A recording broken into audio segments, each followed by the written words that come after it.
রাজামশাই কি ভীষণ রাগী? ওরে বাবা, রাজামশাই ভীষণ রাগী, জানলে দেবে ফাঁসি। কেউ দেখেনি রাজার মুখে কোনোদিনই হাসি। রাম গরুরের ছানা নাকি? কেমন করে রাজার কুমার বলবে ডেকে তাকে, রাজা মশাই ভালোবাসি আমি তোমার মেয়েকে। তাহলে তো ভীষণ বিপদ। এখন কি করে বলে সে আসল কথা, ভেবে ভেবে রাজকুমারীর মনে ব্যথা।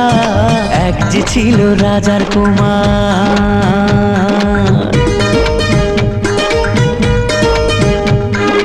ওদিকে সেই অন্য দেশে রাজার কুমার এসে বিয়ের কথা বলতে এলো হবু জামাই বেশে। মনের দুঃখে শ্রাবণ এলো রাজকুমারীর চোখে।